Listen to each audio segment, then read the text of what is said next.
मैंने सुना कि आपको ये पाठ बहुत मुश्किल लगता है। बच्चों, आज के बाद ये पाठ मुश्किल नहीं लगेगा।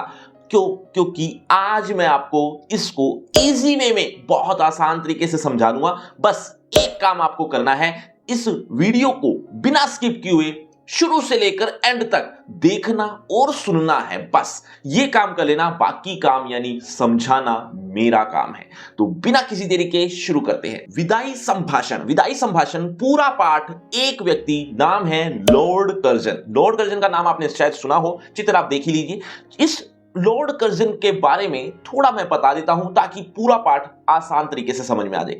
लॉर्ड कर्जन वायसराय रहे हैं। वायसराय का मतलब एक तरह के आज के प्रधानमंत्री कह सकते हो। प्रधानमंत्री उस टाइम पर नहीं हुआ करते थे, वायसराय हुआ करते थे। तो वो वायसराय रहे और ये एक बार नहीं बल्कि 2 बार वायसराय बने थे। यानी 1899 से लेकर 1904, ये 5 साल पूरे हो जाते हैं। इन 5 सालों में ये वायसराय रहे।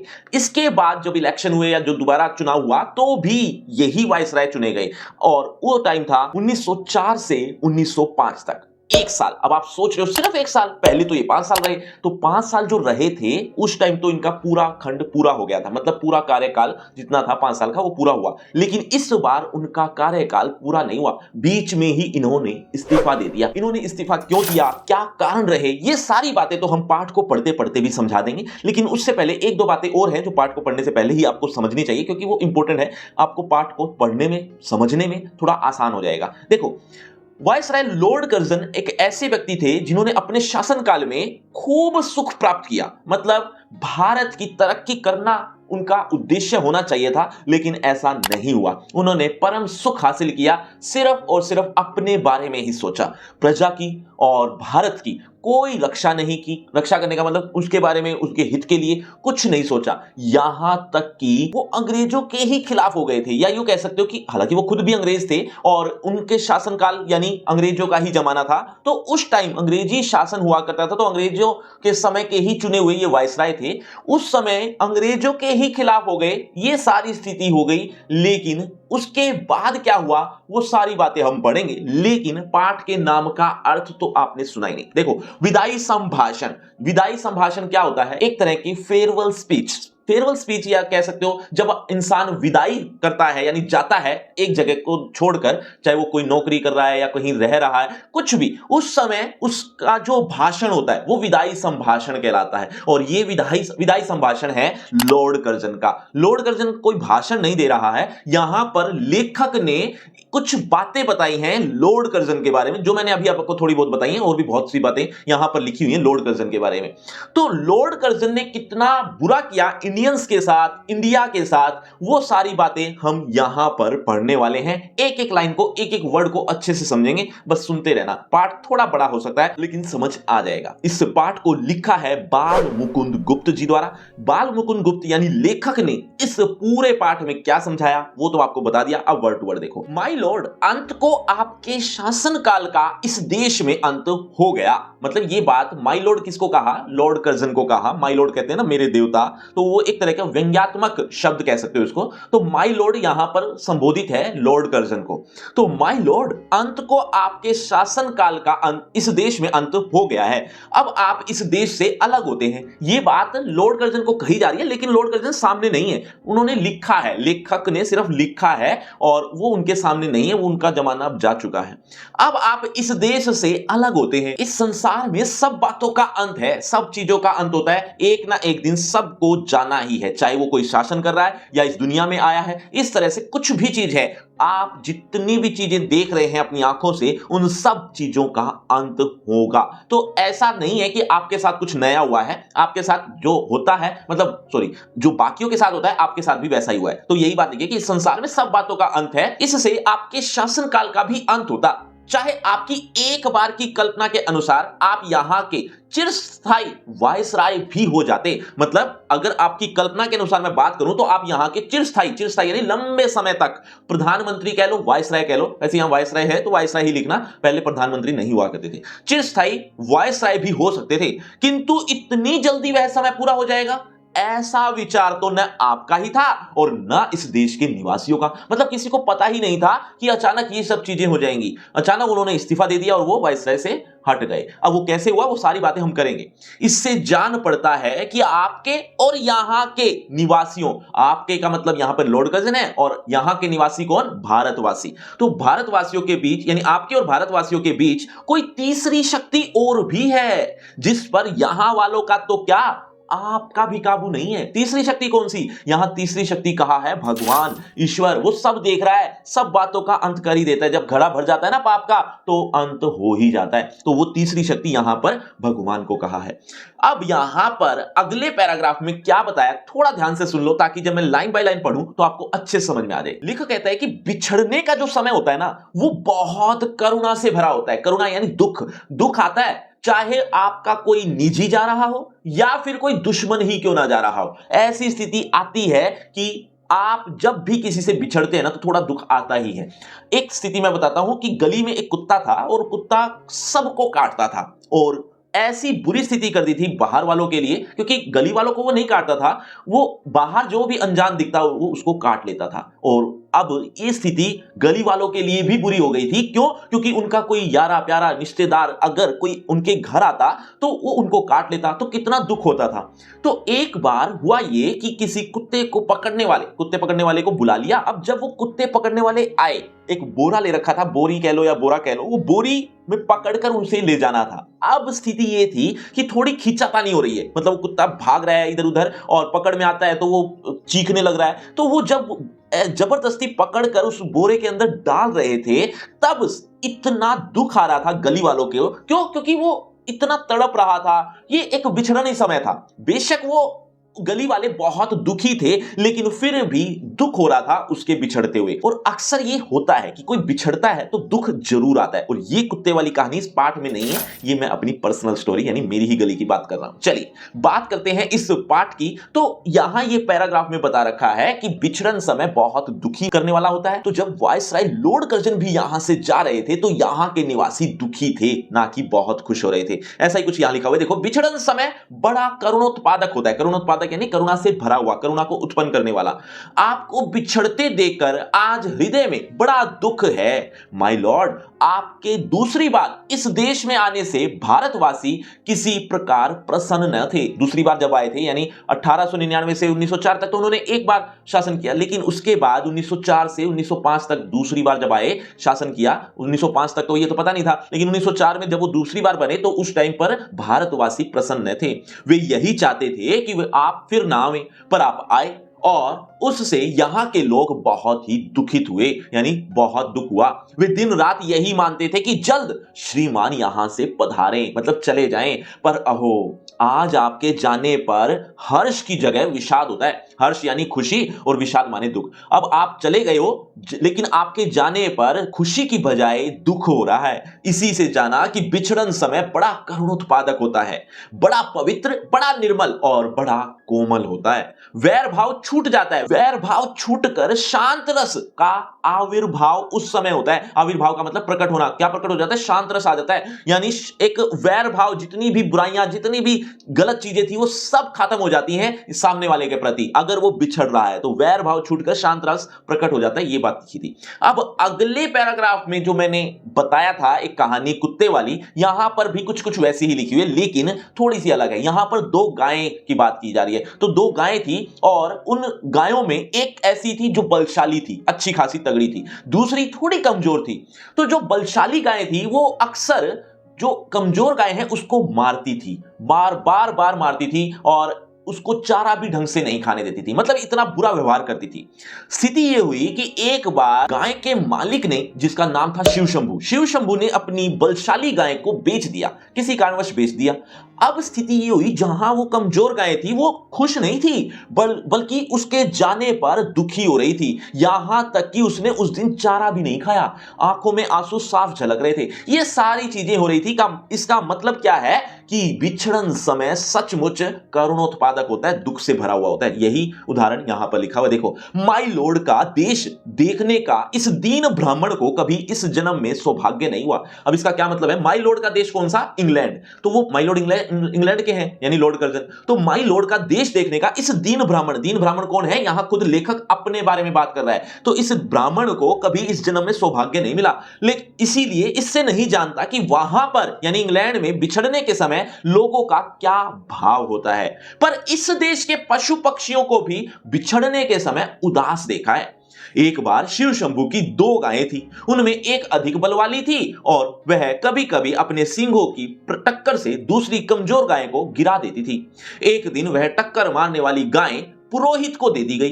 पुरोहित यानी पुजारी को दे दी गई। देखा कि दुर्बल गायें उसके चले जाने से प्रसन्न नहीं हुई, वरंच यानी बल्कि उस दिन वह भूखी खड़ी रही, चारा छुआ तक भी नहीं। माय लॉर्ड, जिस देश के पशुओं के बिछड़ने समय यह दशा होती है, वहां मनुष्यों की कैसी दशा हो सकती है, इसका अंदाजा लगाना कठिन नहीं है। मतलब ये कितनी बुरी स्थिति होगी कि जब कोई बिछड़ता है, चाहे कोई दुश्मन ही क्यों ना हो। बच्चों, लेखक का नाम अभी थोड़ी देर पहले बताया, एक बार जल्दी से कमेंट करके बताओ, देखना चाहता हूं कितने बच्चे ऐसे हैं जो बहुत ध्यान से सुन रहे हैं।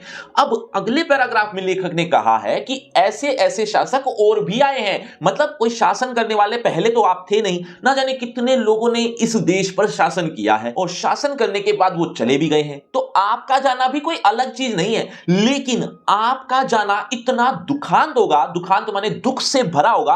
किसके लिए? भारतवासियों के लिए तो सही, लेकिन साथ साथ लॉर्ड कर्जन के लिए भी। लॉर्ड कर्जन भी बहुत दुखी था उस समय। क्या बात, क्यों दुखी था, वो सारी बात भी करेंगे, मैं पहले ही बता चुका हूं। लेकिन उससे पहले ये सुनो कि आगे बात ये लिखी हुई है कि लॉर्ड कर्जन ने सोचा था कि मैं यहां पर लंबे समय तक खूब अच्छे से अपना शासन करूंगा और अपना सुखमय जीवन व्यतीत करूंगा। लेकिन जो खेल मतलब यहां खेल ही खेला गया था एक तरह का लॉर्ड कर्जन के द्वारा, लेकिन जो खेल सुखांत समझकर खेला गया, सुखांत यानी सुख से भरा हुआ सोचा गया, वो दुखांत हो जाएगा, दुख से भर जाएगा। ये खुद खिलाड़ी भी नहीं सोच पाया। खिलाड़ी यहां पर लॉर्ड कर्जन खुद ही नहीं समझ पाया कि जो मैं खेल खेल रहा हूं उसमें मेरे लिए कितना दुख छिपा हुआ है। यही बात लिखी हुई है। ये दुख कैसे हुआ? एक तरह का भगवान की लीला ही थी कि भगवान ने सब भारतवासियों की सुनी। देखो, आगे भी इस देश में जो प्रधान शासक आए, अंत में उनको जाना पड़ा। इससे आपका जाना भी परंपरा की चाल से कुछ अलग नहीं है। तथापि आपके शासनकाल का नाटक घोर दुखांत है। घोर यानी भयंकर, दुखांत माने दुख से भरा हुआ। और अधिक आश्चर्य की बात यह है कि दर्शक तो क्या, स्वयं सूत्रधार भी नहीं जानता। दर्शक कौन? भारतवासी। और सूत्रधार यानी सूत्र बनाने वाला, खेल रचने वाला, यानी लॉर्ड कर्जन। तो स्वयं सूत्रधार भी नहीं जानता था कि उसने जो खेल सुखांत समझकर खेलना आरंभ किया था वह दुखांत हो जाएगा। उसको भी नहीं पता। जिसके आदि में सुख था, आदि मतलब शुरुआत में, किसके शुरुआत में? जब लॉर्ड कर्जन आए, उनका शासन जब शुरू हुआ, उसकी शुरुआत में, शासन की शुरुआत में सुख था, मध्य में सीमा से बाहर सुख था, मतलब उन्होंने शुरुआत में सुख प्राप्त किया, और मिड में जब शासन का मिड चल रहा था तब तो उन्होंने सीमा से बाहर सुख प्राप्त किया है। उसका अंत ऐसा घोर दुख के साथ कैसे हुआ? घमंडी खिलाड़ी समझता है कि दूसरों को अपनी लीला दिखाता हूं, किंतु पर्दे के पीछे तो एक और की लीलामय ही लीला हो रही है, यह उसे खबर नहीं। अब आप समझ गए होंगे, या लीला में करने वाला कौन? लीला करने वाला वो ईश्वर। अब आगे की बात जो लिखी गई है उसको भी थोड़ा ध्यान से सुनो। लेखक कहता है कि लॉर्ड कर्जन जब अपने पद पर आए थे तब नए नए ही आए थे, तो इतने बड़े बड़े वादे किए थे। पद पर आने के टाइम पर भी और आने से पहले भी बहुत बड़े बड़े वादे किए थे, बड़ी बड़ी बातें कही थी। एक ये बात कही थी कि मैं अपने शासनकाल से जब जाऊंगा तब भारत को ऐसा कर जाऊंगा कि आने वाले शासक जितने भी होंगे उनको कोई काम करना नहीं पड़ेगा, क्योंकि मैं इतनी तरक्की, इतना विकास करके चला जाऊंगा। और स्थिति ये हुई कि जितनी बुरी स्थिति वो करके गए हैं, अब न जाने कितने शासकों को अपनी नींद हराम करनी पड़ेगी उस स्थिति में वापस लाने के लिए। किसको? भारत को। तो यही बात यहां लिखी है। देखो, इस बार बंबई में उतरकर माय लॉर्ड, आपने जो इरादे जाहिर किए थे जरा देखिए तो उसमें से कौन से पूरे हुए।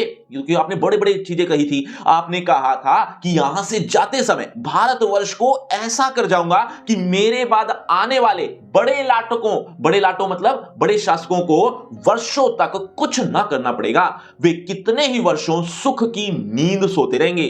किंतु बात उल्टी हुई। आपको स्वयं इस बार बेचैनी उठानी पड़ी है और इस देश में जैसी अशांति आप फैला चले हैं, उसको मिटाने में आपके पद पर आने वालों ने को न जाने कब तक नींद और भूख हराम करना पड़ेगा। मतलब खूब मेहनत करनी पड़ेगी। इस बार आपने अपना बिस्तरा गर्म राख पर रखा है। गर्म राख यानी दुखी होना, खुद भी दुखी रहते रहे और भारतवासियों को गर्म तवे पर पानी की बूंदों की भांति नचाया है, अर्थात खुद भी दुखी रहे और लोगों को भी दुखी किया। यहां पर दुखी कब हुए? जब वो इस्तीफा देकर जा रहे थे। आप स्वयं भी खुश न हो सके और यहां की प्रजा को सुखी न होने दिया। इसका लोगों के चित्त पर यानी मन पर बड़ा ही दुख है। अब अगले पैराग्राफ में लेखक कहते हैं कि लॉर्ड कर्जन कितना सुख प्राप्त कर रहे थे, इसका अंदाजा कुछ बातों से लगाया जा सकता है। कुछ बातें ही बता रहे हैं, वैसे तो बहुत सी बातें हैं। लेखक कहते हैं कि उनके जो ऊपर थे, यानी एक तरह के वो प्रधानमंत्री थे, तो प्रधानमंत्री से ऊपर राष्ट्रपति होता है, तो उस टाइम के जो राष्ट्रपति थे महाराज एडवर्ड थे। महाराज एडवर्ड के ने भी इतना सुख प्राप्त नहीं किया जितना इन्होंने। यहां तक कि इनकी कुर्सी सोने की थी और उनके ऊपर आने वाले जितने भी थे वो चांदी की कुर्सी पर विराजते थे। और जितने भी बादशाह थे महाराज एडवर्ड को बाद में पूछते थे, बल्कि इनसे उनसे छोटे पद पे थे, लेकिन इन वाइसराय लॉर्ड कर्जन को पहले उनके हुक्म को माना जाता था। यहां तक कि और भी ऐसी ऐसी बातें जो आपको हैरान कर देगी, वो बातें यहां पर लिखी हुई हैं, देखते जाइएगा। विचारिए तो क्या शान आपकी इस देश में थी और अब क्या हो गई। मतलब अब तो आप चले गए, कितने ऊंचे होकर आप कितने नीचे गिरे। अलिफ लैला क्या है? अलिफ लैला हमारे टाइम के एक सीरियल था। उस सीरियल में एक अलादीन था, आपने सुना होगा उसके बारे में। अलादीन के पास एक चिराग था जिसको वो रगड़ता था तो जो चाहे वो पूरी कर लेता था। अपनी इच्छाएं जितनी भी जो चीज वो चाहता था वो सब पूरी हो जाती थी। तो वो चिराग ही लेकर एक तरह से शासन में आए थे। वो जो चाहते थे वो अपनी बातें मनवाते थे। ऐसा ही कुछ लिखा हुआ देखो, अलिफ लैला के अलादीन ने चिराग रगड़कर, और यहां पर तो एक उदाहरण दिया अलादीन का चिराग रगड़ने वाली, और एक और भी थे, अबुल हसन ने बगदाद के खलीफा यानी अधिकारी की गद्दी पर आंख खोलकर यानी उस गद्दी पर बैठकर वह शान ने देखी जो दिल्ली दरबार ने आपने देखी है। आपकी और आपकी लेडी की कुर्सी सोने की थी और आपके प्रभु महाराज यहां पे एक तरह के राष्ट्रपति कह सकते हो, और आपके प्रभु महाराज के छोटे भाई और उनकी पत्नी की चांदी की कुर्सी हुआ करती थी। आप दाहिने थे, वह बाएं थे। दाहिने मतलब आप सीधे हाथ थे और वो उल्टे हाथ, यानी सीधे हाथ को ज्यादा एक तरह की क्या कहें महत्व मिलता है, तो इसीलिए कहा है कि आप दाहिने थे और वह बाएं थे। आप प्रथम थे, वह दूसरे नंबर पर, मतलब आपकी पहले मानी जाती थी और उनकी बाद में। इस देश के सब रईसों ने आपको सलाम पहले किया है और बादशाह के भाई को पीछे।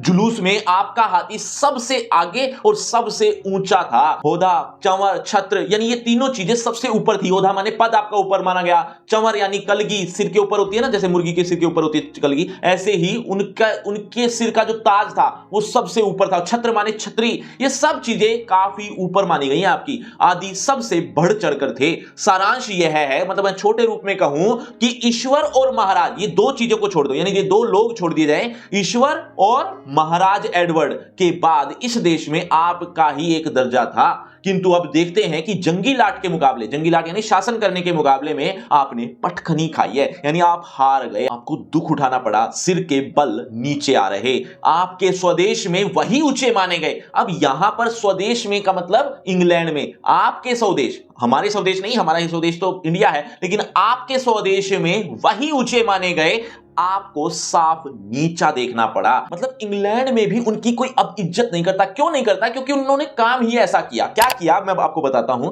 जिस वजह से उन्होंने इस्तीफा दिया। दरअसल जब भी वो शासन में आए थे और जब तक वो चले नहीं गए, तब उसके बीच यानी अपने शासनकाल के बीच में उन्होंने अपने ही यारे प्यारे रिश्तेदारों सबको ही नौकरी दी, यहां तक कि जितना फायदा करना था अपने ही रिश्तेदारों का ही फायदा करना है, अपने ही सगे संबंधियों का ही फायदा करना है, परिवारवाद एक तरह का फैला रखा था। तो इतनी बुरी स्थिति आ गई थी कि अंग्रेज भी दुखी हो गए थे, उनके देश वाले ही दुखी हो गए थे कि ये तो सिर्फ अपनी ही सोचता है। तो ऐसी स्थिति आ गई और एक सिचुएशन ये आ गई कि अब एक पद पर किसी को नौकरी देनी थी।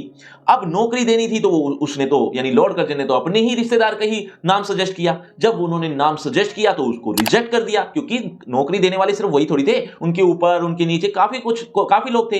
तो उन्होंने उनको रिजेक्ट कर दिया कि इनको नहीं रखेंगे क्योंकि ये योग्य नहीं है।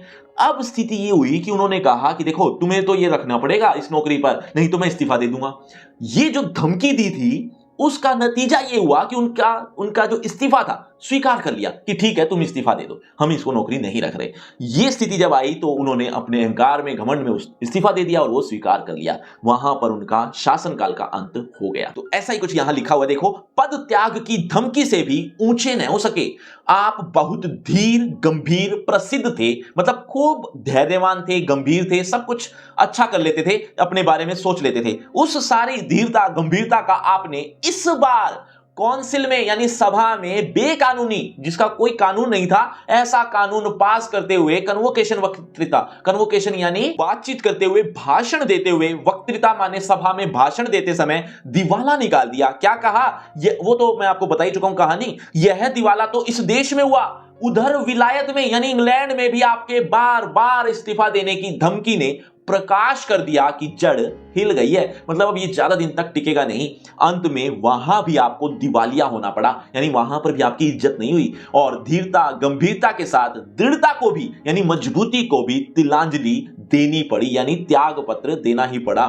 इस देश के जितने भी शासक थे, क्योंकि वो अकेला शासक तो था नहीं, और भी छोटे बड़े शासक थे, तो इस देश के जितने भी हाकिम थे, शासक थे, आपकी ताल पर नाचते थे।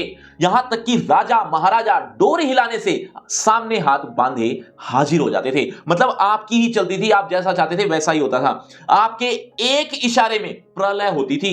कितने ही राजों को मट्टी के खिलौनों की भांति आपने तोड़-फोड़ डाला है, मतलब कितने ही राजा महाराजा हुए हैं या जो बड़े पद पर हुए हैं, जो अच्छे योग्य थे, उनको आपने मट्टी के खिलौने की भांति तोड़ दिया, हटा दिया उनको, यहां तक कि उनकी कोई इज्जत नहीं रखी गई। और दूसरी तरफ इतना ही नहीं किया, कितने ही ऐसे मट्टी काट के खिलौने थे, मट्टी काट के खिलौने जो योग्य नहीं थे, वो मट्टी काट के खिलौने ही थे। मट्टी काट मतलब मिट्टी, मिट्टी और काट माने लकड़ी, तो मिट्टी और लकड़ी के जो खिलौने थे, आपकी कृपा की जादू से बड़े बड़े पदाधिकारी बन गए थे, यानी जो योग्य नहीं थे उनको आपने इतना बड़ा पद दे दिया था। आपके इस इशारे में इस देश की शिक्षा पायमाल हो गई, खत्म हो गई, शिक्षा ही नहीं रही। कैसे रहती जब ऐसे ऐसे अधिकारी जो योग्य नहीं है ऊपर तक पहुंच जाएंगे, अच्छे अच्छे पदों पर आसीन हो जाएंगे, तो शिक्षा कहां से रहेगी? शिक्षा भी उड़ गई, स्वाधीनता भी उड़ गई। और सिर्फ इतना ही नहीं, बांग्लादेश नाम तो सुना ही है ना, देश का नाम है एक, बांग्लादेश जो हमारे ही देश का हिस्सा था, आज वो हमारे देश से अलग हो चुका है। कारण लॉर्ड कर्जन। लॉर्ड कर्जन जाने से पहले बांग्लादेश को अलग करके गए थे, विभाजन करके गए थे। यही बात लिखी हुई है देखो, बंग देश, बंग यानी बांग्लादेश, बांग्लादेश के सिर पर आरा रखा गया, तलवार रखी गई, अलग हो जाओ।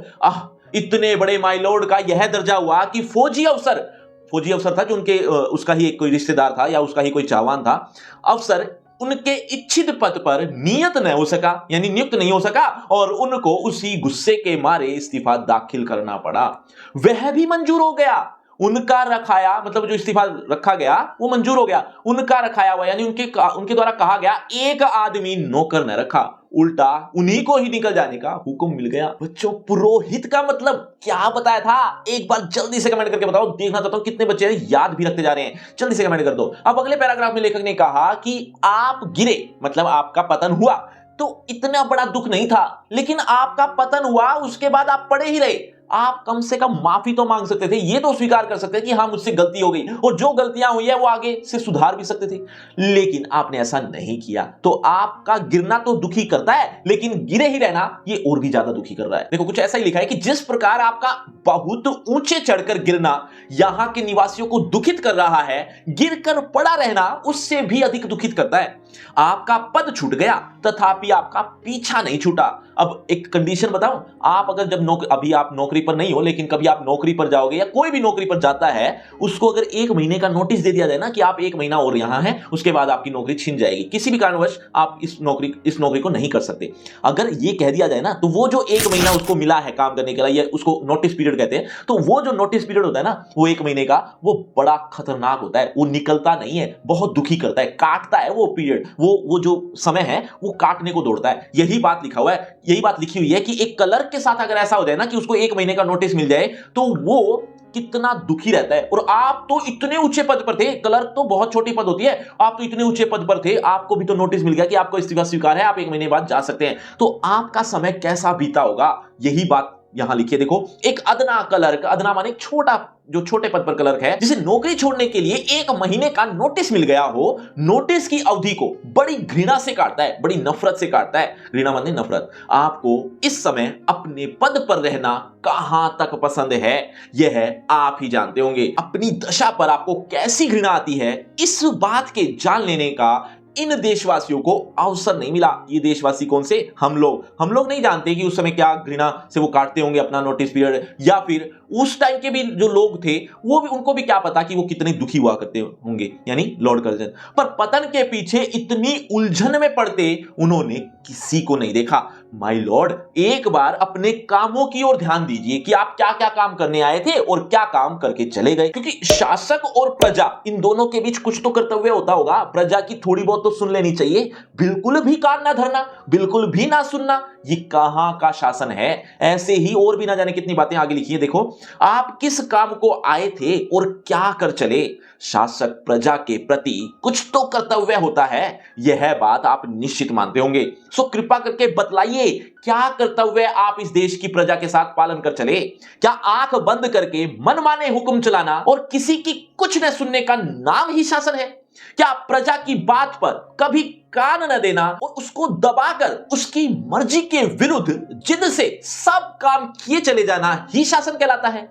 एक काम तो ऐसा बतलाइए जिसमें आपने जिद छोड़कर प्रजा की बात पर ध्यान दिया हो। मतलब ऐसे बहुत बुरे बुरे शासक भी आए हैं जो इनसे भी बुरे थे, इतने बुरे बुरे काम किए। ऐसे न जाने कितने शासक हुए हैं, जैसे कैसर, जार और भी ना जाने कितने हैं जिन्होंने बहुत बुरे कर्म किए, लेकिन वो भी कभी कभी प्रजा की बात सुन लिया करते थे। मतलब उनके ऊपर अगर दबाव डाला जाए तो वो भी कभी कभी प्रजा की बात सुन लेते थे और कुछ थोड़ा बहुत भला कर दिया करते थे। लेकिन आपने तो प्रजा की एक न सुनी। यही बात लिखी है, क्या कहते हैं कि आपने प्रजा की बात पर ध्यान न दिया। कैसर और जार, ये जो मैं शासक की बात कर रहा था, ये शासक हैं। यहां पर उनके बारे में डिटेल भी लिखी हुई है आपकी किताब में ही नीचे की तरफ, थोड़ा डिटेल में पढ़ना है तो पढ़ लेना, मैं फिलहाल आगे बढ़ता हूं। कैसर और जार भी घेरने घोटने से प्रजा की बात सुन लेते हैं, पर आप एक मौका तो बताइए जिसमें किसी अनुरोध या प्रार्थना सुनने के लिए प्रजा के लोगों को आपने अपने निकट फटकने दिया हो और उनकी बात सुनी हो। यहां तक कि नादिर शाह ने जब दिल्ली में कत्लेआम किया, यानी सब कुछ बहुत बुरा कर रहा था, तो आसिफ जाह के तलवार रखने पर, यानी आसिफ शाह ने उसके सिर पर तलवार रखी, मतलब उसके ऊपर काफी दबाव डाला और प्रार्थना करने पर उसने कत्लेआम उसी दम रोक दिया था।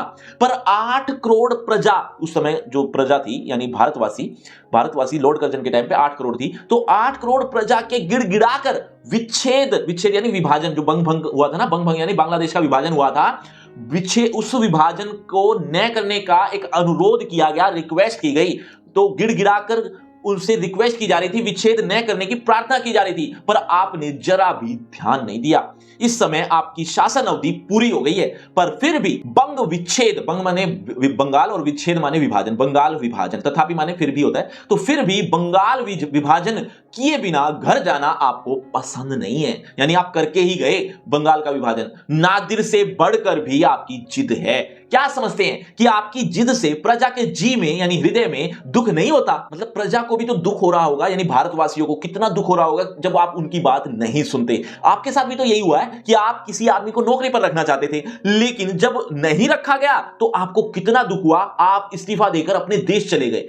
अब भारतवासी कहां जाएं, उनकी बात भी नहीं सुनी जा रही, वो तो कहीं जा भी नहीं सकते क्योंकि ये उनका ही देश है। तो यही बात लिखी है कि आप विचारिए तो एक आदमी को आपके कहने पर पद न देने से आप नौकरी छोड़ जाते हैं। इस देश की प्रजा को भी यदि कहीं जाने की जगह होती तो क्या वह नाराज होकर इस देश को छोड़ न जाती। यहां की प्रजा ने आपकी जिद का फल यही देख लिया। उसने देख लिया कि आपकी जिस जिद ने इस देश की प्रजा को पीड़ित किया, आपको भी उसने कम पीड़ा न दी। मतलब आपको भी तो पीड़ा मिली, यहां तक कि आप स्वयं उसका शिकार हुए। यहां की प्रजा वह प्रजा है जो अपने दुख और कष्टों की अपेक्षा परिणाम का अधिक ध्यान रखती है। अब इसका क्या मतलब है? इंसान जो मतलब भारतवासी खास तौर पर अक्सर यही सोचते हैं कि कोई बात नहीं, जो ये कर रहा है इसका दुख इसको मिलेगा, इसका परिणाम इसको मिलेगा, इसका फल इसको मिलेगा। ऐसा आप बार बार बोलते भी होंगे, आपने सुना भी बहुत बार होगा। तो यहां की जो प्रजा है ना, भारतवासी अक्सर परिणाम पर ज्यादा फोकस करती है कि परिणाम इसका बुरा ही होगा। यही बात लिखी है, क्या लिखा है कि यहां की प्रजा वह प्रजा है जो अपने दुख और कष्टों की अपेक्षा परिणाम का अधिक ध्यान रखती है। वह जानती है कि संसार में सब चीजों का अंत है, दुख का समय भी एक दिन निकल जाएगा। इसी से सब दुखों को झेलकर, पराधीनता सहकर, पराधीनता यानी गुलामी, गुलामी सहकर भी वह जीती है। माय लॉर्ड, इस कृतज्ञता की भूमि, ये कृतज्ञता की भूमि है यानी उपकार को मानने वाली ऐसी भूमि है कि महिमा आपने कुछ न समझी और न यहां की दीन प्रजा की श्रद्धा भक्ति आप अपने साथ ले जा सके। इसका बड़ा दुख है। मतलब श्रद्धा भक्ति भी आप साथ नहीं ले गए। ऐसा नहीं है कि जो यहां के जो लोग हैं वो आपके प्रति श्रद्धा रख रहे हैं, श्रद्धा तो नहीं है,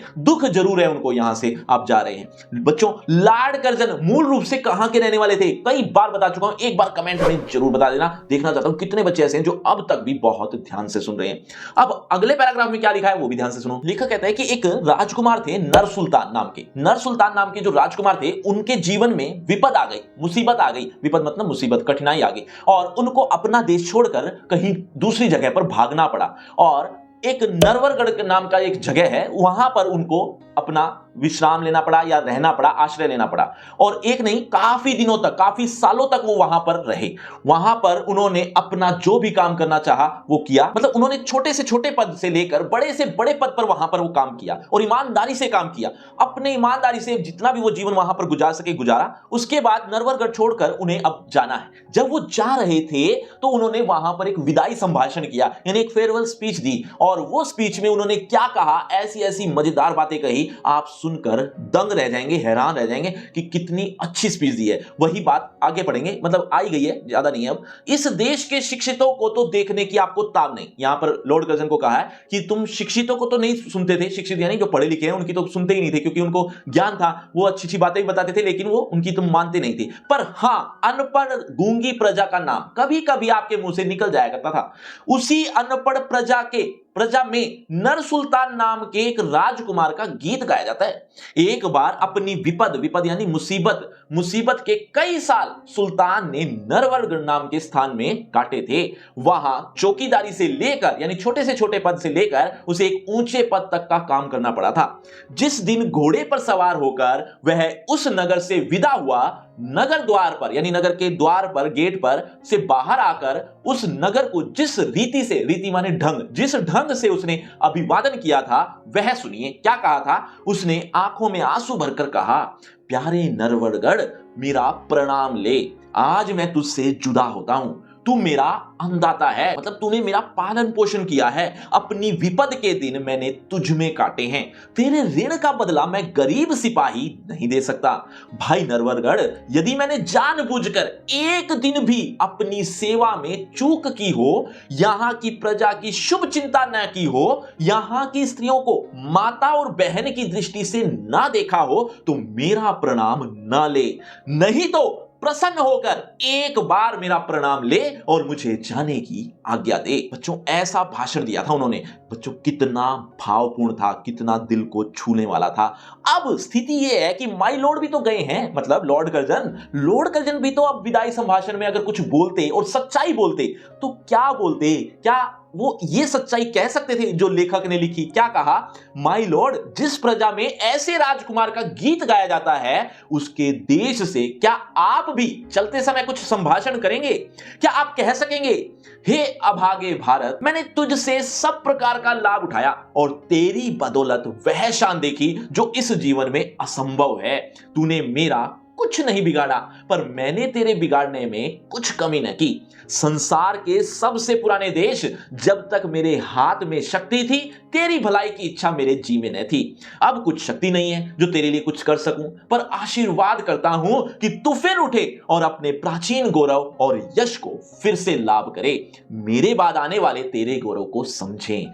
क्या ये बात लॉर्ड कर्जन कह सकते हैं? लेखक कहता है कि कह तो सकते हैं, लेकिन माय लॉर्ड में इतनी उदारता कहां? यही बात है, आप कर तो सकते हैं और यह देश आपकी पिछली सब बातें भूल सकता है, पर इतनी उदारता माय लॉर्ड में कहां? बच्चों, आपको लग रहा हो ये पार्ट खत्म हो गया है। जी नहीं, अभी तो आपको इसके इंपॉर्टेंट क्वेश्चन, एक्सरसाइज क्वेश्चन और एमसीक्यू टाइप क्वेश्चन, ये तीनों चीजें भी करनी है। लेकिन ये मिलेंगी कहां? मिलेंगी डिस्क्रिप्शन बॉक्स में। सबसे ऊपर एक लिंक दे दिया है, लिंक का नाम रखा है फ्री क्रैश कोर्स फॉर 11। इस नाम से आपको एक लिंक मिल जाएगा सबसे ऊपर, जहां पर कुछ इस तरह से आपको ये तीनों चीजें एक ही जगह पर देखने को मिल जाएगी। कहीं भी भटकने की जरूरत नहीं है और ये तीनों चीजें पढ़ लेना, क्योंकि ये पढ़ने के बाद ही आप पूरा पार्ट कंप्लीट कर पाएंगे ढंग से। लेकिन वो बाद में, उससे पहले होगा आपका इसी टॉपिक से रिलेटेड एक छोटा सा टेस्ट। देखना चाहता हूं इस टॉपिक आपने कितने अच्छे समझा, तो आप देखें जरा किसने कितना पढ़ा। पहला प्रश्न आपकी स्क्रीन पर ये रहा।